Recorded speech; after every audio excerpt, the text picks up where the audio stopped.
My name is Richard Berg. I'm the historian of the Midwest Surgical. This is a new office of our association. The historian position is new and the historical lecture is relatively new. It was started last year and named for Dr. Alexander Walt. Dr. Zimrowski asked me to say a few words about Dr. Walt, and then he's going to introduce Dr. Saar. Margie left me a whole list of things to say, and I'm going to leave most of this out because it's pretty long. If you look in your little program book, I wrote a little article about Dr. Walt, so I'm not going to repeat all of that, except a few highlights. Dr. Walt was chief of surgery at Wayne State from 1966 to 88 and president of the American College of Surgeons in 1994. Two items I missed in writing the biography: he also served as president of the Detroit Surgical Association 1969 to 70 and president of the Academy of Surgery of Detroit in 1980-81. So from that, at least I can say we both have something in common.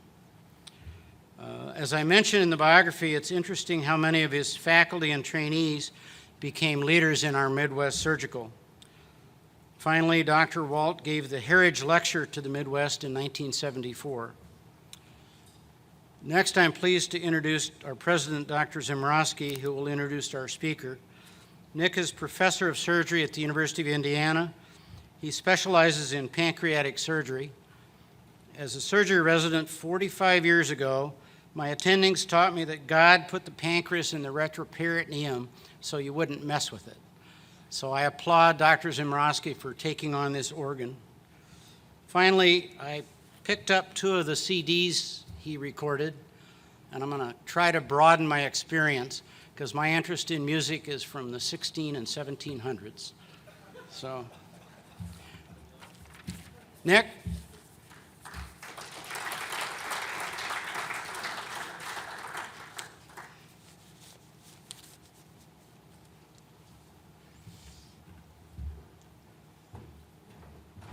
Trying to learn new music.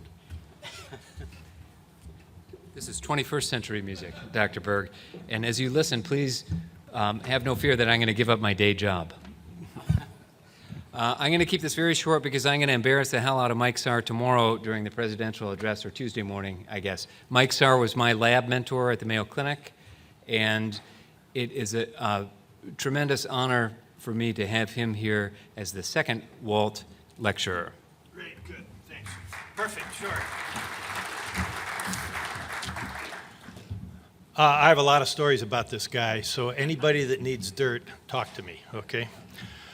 This really is an honor for me because I gave the second Walt lecture at Detroit when Dr. Fromm was the chair. I met some really wild characters, Taberski, Dolchevsky, and another guy whose son was a hockey player at the time and was a goalie and was called the Wall. Where are you? Where's Taberski? You're supposed to be here. There he is. There you are. Okay. Okay, so we're going to talk about a topic here. It's not moving. You guys ready, Mohammed? Okay. Okay, I want you guys to imagine. This is Dr. Walt's picture. You're a physician sitting at home with your pregnant wife of 6 months eating breakfast when on June 22nd, you're called to see a 19-year-old man who was just shot in the lower chest and upper abdomen. You rush to the place of injury, and it isn't the emergency room. You find this young man stuporous lying on the floor with his clothes on. There's an entry wound over his left costal margin with an open entry wound about the size of a man's fist. These are the words of the person we'll be talking about. The gunshot wound was from a shotgun. It really wasn't from a musket, as everybody thinks. The flesh in the clothing is burned to a crisp. The lung and the stomach are protruding through the wound. But there's a problem. You're on Mackinac Island as a military surgeon. The patient has a blast injury with extensive contaminated tissue loss. The lung, intrathoracic viscera, and the stomach intraperitoneal viscera are herniated out of the wound. And there's a bronchopleural and a gastrocutaneous fistula. And you have no emergency room, and no anesthesia, no anesthesiologist, no operating room, no IV fluids, no antibiotics, no blood for transfusion, no endotracheal tubes or ventilator. You're the only physician for over 200 miles, and it's 1822. Okay? So I'm going to talk to you about a fur trapper, an errant shotgun wound, and the start of what we today call classic GI physiology. And that's my interest in this. So the gunshot wound that changed our understanding tells a remarkable story of two men. The person on your right is Beaumont. The person on the left is this French-Canadian fur trapper, Alexis St. Martin. We'll talk a little bit more about him, because he was kind of a shady character. I'm going to talk a little bit about digestion, absorption, gastric motility, informed consent, maybe the first informed consent in the United States, experimental design, imagination, something that's hard to believe but unbiased observation, and perseverance with a difficult patient. And I promise to tell you more about this difficult patient. So what was the knowledge in 1822 about digestion? Well, there were active theories. It was putrefaction, fermentation, maceration, kind of moving things around, trituration, trying to grind things up. There were very, very few animal experiments because it was frowned on by religious doctrine at the time.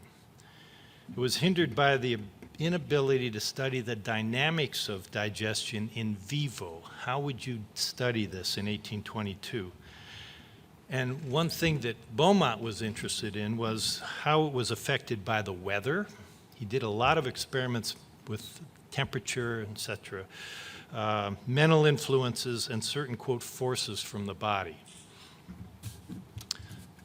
So remember, in 1822, enzymes were not yet discovered. So everything was chemical. The analysis of gastric and intestinal fluids were limited by his inability to get fluid, limited biochemical abilities to study concentration, activity, whatever. Theories espoused by recent and ancient experts that everybody lived on these old theories. Again, the importance of weather, mental strain, and certain forces of the body independent of contact with the food. So think about that. It's 1822. And again, a heavy influence of religious overtones. So what was Beaumont's approach? He had no laboratory equipment other than a thermometer, a few open-mouth vials, and a sand bath to keep the instruments he's using at this certain temperature.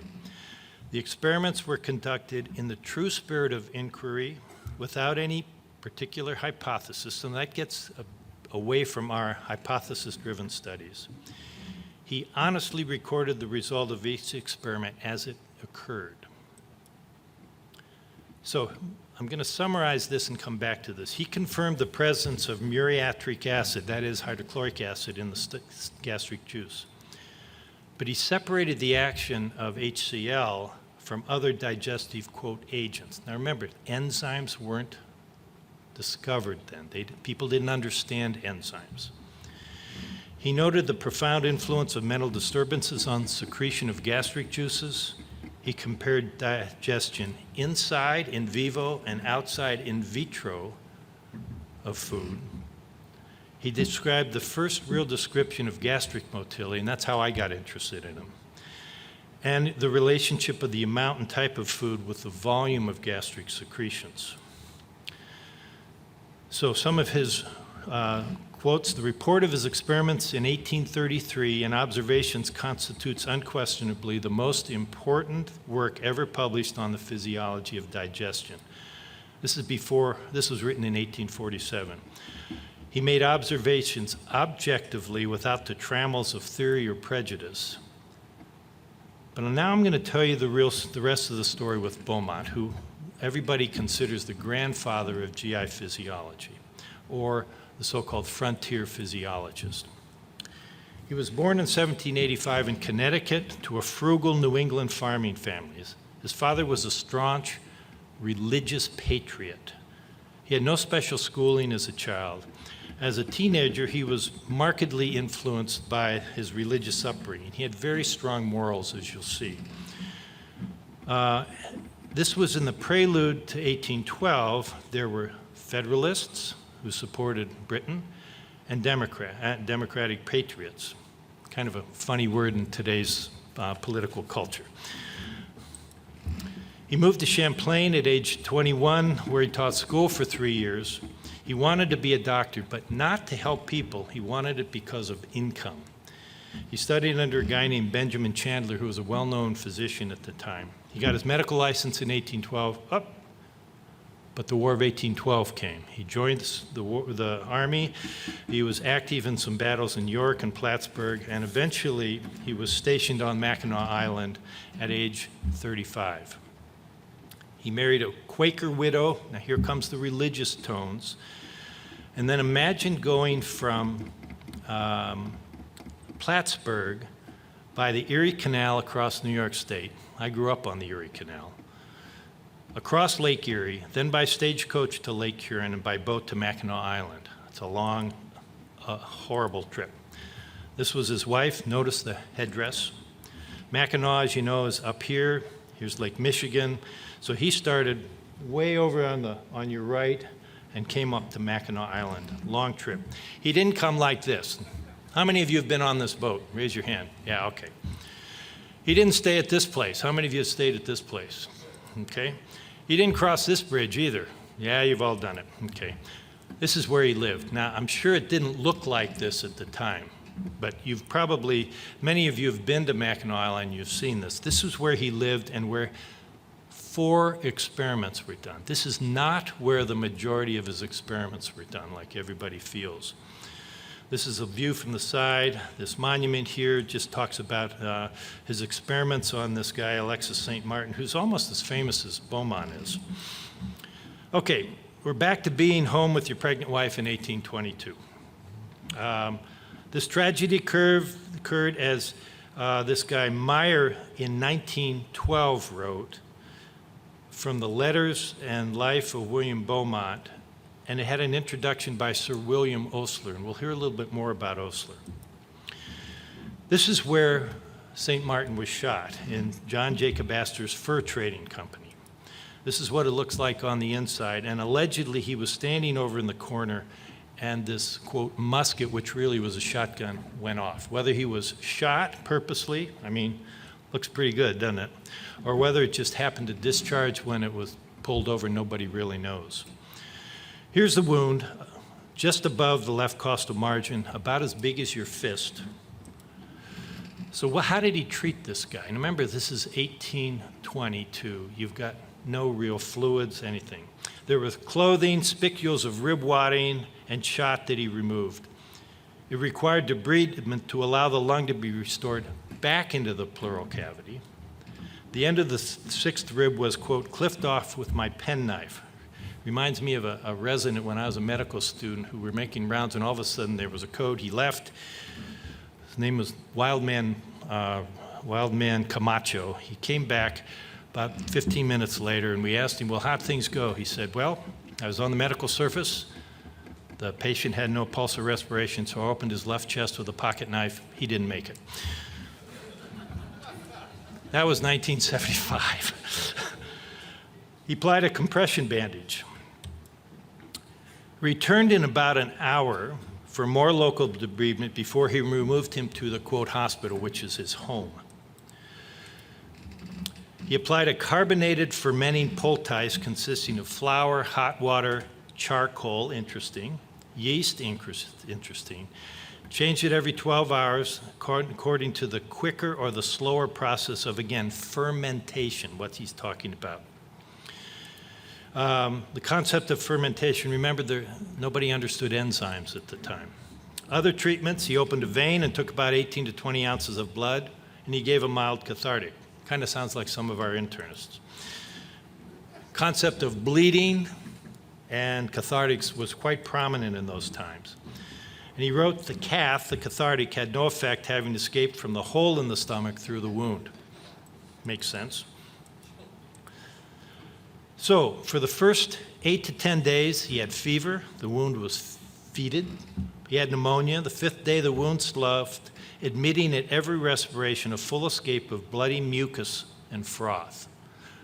Mucus and froth. So he had a bronchopleural fistula in 1822. This should have been lethal. Well, he kept working, and another more extensive sloughing took place. The febrile symptoms went away, the whole surface of the wound put on a healthy granulating appearance, and the bronchopleural fistula closed. How do you like that? Granulating wound occurred, but all that entered his stomach came out at the wound. And he had an ongoing gastrocutaneous fistula, which he's going to be left with. Now remember, no IV fluids, no TPN, no nasogastric or nasojejunal tubes. So how do you feed this guy? Here we go. All that entered the stomach came out again, and the only means of sustaining him was nutritious injections per anus. I'm sure we've all done that once or twice. Until all of the wound was sloughed and compresses could be applied to stop the orifice in the stomach, to retain the food and the drink. So here comes his thinking. He's imaginative, he's got ingenuity. The resuscitation and the compressions to occlude the fistula and feeding by enema, that was his first novel observation. So 8 months later, this guy's still alive, living in his home. The protruded portion of the stomach, instead of falling back into the cavity in the abdomen, adhered to the intercostal muscles in contact with the external wound. Cicatrization and contraction of the external wound commenced about the 5th week, and probably because this was a close shotgun wound, everything was dead and it stuck to everything. Otherwise, if this was a .38 caliber, he'd be a goner. He applied silver nitrate to the, quote, lips of the wound. Interesting analogy. Intercoats of the stomach, that is the intragastric mucosal lining, occasioned less sensation than when applied to any ulcer on the surface of the body. So his second novel observation is silver nitrate can induce scarring, a conclusive evidence, in my opinion, that the stomach is not so exquisitely sensitive an organ as is represented by anatomists and physiologists. So the lining of the gut has different nerves than the skin. Third observation. He tried multiple attempts at closing the fistula, trying to plug it with some lint, taping the edges together, external compressions, tying a piece of lint that would expand so when he pulled it back, it would occlude it. Is in conclusive evidence that, in my opinion, that the stomach, well, here we are. Let me keep going. He suggested operative closure, and St. Martin refused. I think I probably would have refused too. Remember, no anesthesia at the time, and no operative instruments. So he finally gave up trying. So let's talk about several pertinent things. Concerning St. Martin, 11 months later, being a poor boy without relations or friends, he became a pauper upon the town and county of Mackinac. And he responded, in this helpless condition, the benevolent, notice the sick, authorities of town were about to pack him off in an open bateau, that is a canoe, to his native place in Montreal, a distance of 2,000 miles away. Beaumont argued against this again and again. Finally, I resolved to rescue him from impending misery and death. I took him into my own family in April 1823. For a year or two, nurtured him, fed him, clothed him at Beaumont's expense. And this is going to be a story that you're going to hear about Beaumont again. He took care of and paid this guy. So was Beaumont a man of destiny? Was he in the right place at the right time? Would any other physician have accomplished what he did? No, I don't think so.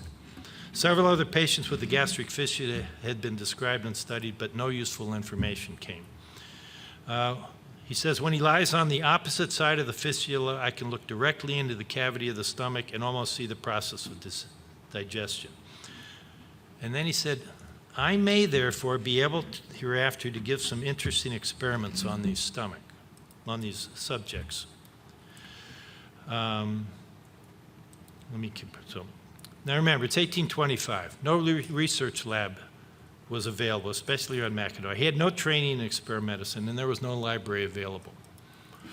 He realized his deficiencies, applied for a grant by the Army to go and study this with several physiologists in Europe as well as in Canada. But then the Black Hawk Indian War broke out in 1832. Geez, this thing is driving me nuts here, sorry. Okay, let me keep going.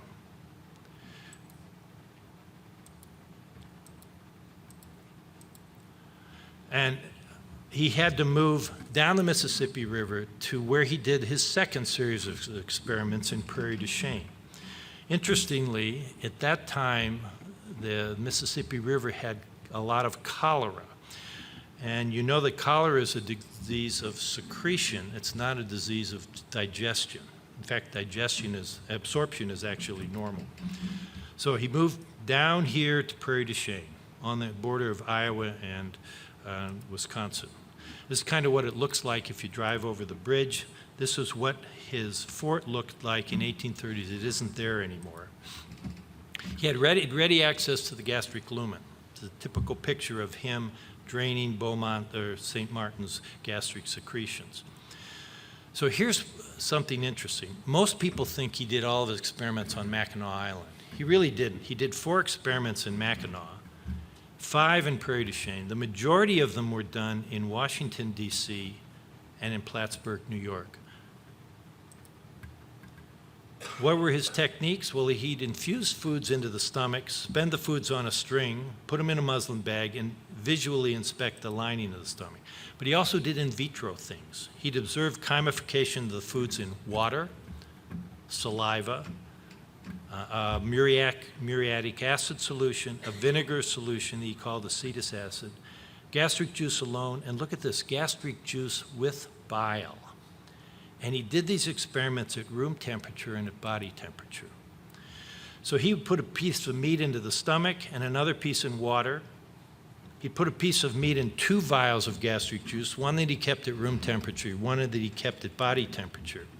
An hour later, he noted that digestion was similar in the stomach and the warm gastric juice vial. There was no digestion in water and minimal digestion in the vial of gastric juice at room temperature. 2 hours, the meat was gone from the stomach. In the warm vial, the meat was almost chymified.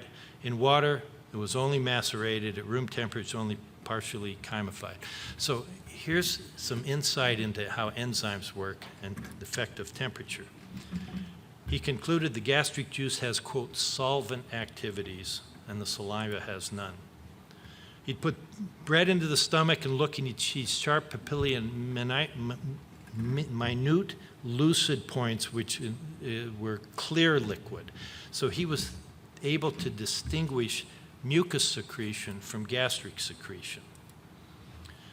I'm going to go past that one. He would put fat into the stomach, and he noticed that it would be digested faster when he put bile in with it. So here's some interesting concepts of the use of bile. No gastric fluid of note when fasted, only some bile. So that's where he got the bile to do it. He described motility by a thermometer. So he'd put a thermometer in the gastrocutaneous fissure. Again, he was interested in temperature. And he noted that when St. Martin was fasting, there was very little movement of the thermometer. When he was fed, he described transverse motions, that is contractions where he would feel the thermometer being pulled in, and then longitudinal contractions, which actually push the thermometer back out the hole. Now, if you think about it, you get gastric contractions going down to the pylorus closes, and then there's retropulsion. He took the gastric emptying, depended on the volume, the type of fluid. So he really described gastric peristalsis, gastric trituration and retropulsion, gastric emptying, and he noted there was only peristalsis in the distal stomach. So he was a man before his time. He did informed consent. possibly one of the first informed consents. And he had a written agreement and covenant with St. Martin in 1832. The said Alexis St. Martin doth covenant, promise, and agree to, and with the said William Beaumont shall and will for and during the full term of 1 year submit to, assist, and promote by all means in his power such physiological and medical experiments as the said William Beaumont shall direct, for the furtherance of knowledge in regard to the power. So here's a formal, informed consent. He also got paid for it, as you can see, $150. That was a lot of money at that time.